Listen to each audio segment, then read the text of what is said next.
I-upload natin, ha?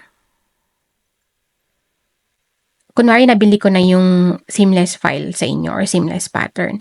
Tapos, background, tapos hindi ko gusto yung background color na ginawa nyo. Tapos yung mga products ko, gusto ko iba-ibang kulay siya. So, meron ako ngayong option para baguhin yung background color. 'Di ba? Binigyan niyo ako ng ability to be able to change the background color without bothering you na, hey, pwede ba akong mag-purchase ng ganito, ganyan? Binigyan mo na agad ako ng option. So, mas magiging beneficial siya for me. So, kasi dito, background color, pwede mo siyang baguhin, pwede mo siyang gawing green. What if yung product ko gusto kong gawing purple?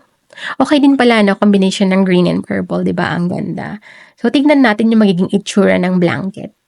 Ayan, ito na yung itsura ngayon. Oh, look at that! It's so nice! Dito sa Printify, pwede kayong gumawa ng mga mock-ups nyo. Tapos, i-download nyo lang siya. Tapos, yun yung magiging gagamitin nyo for your marketing. Ipakita nyo sa mga target audience nyo na pwede nyo tong gawing blankets or kayo mismo kung gusto nyo ibenta tong mga ganitong products sa print-on-demand platforms. Pwedeng-pwede.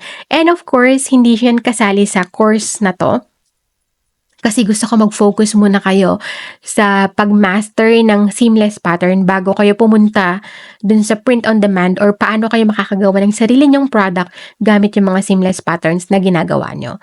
Sa ibang course na yon, and kung gusto nyong i-purchase yung course na yon, feel free. Pero I suggest mag-stick muna kayo sa pag-master ng course na to. Okay? Good luck!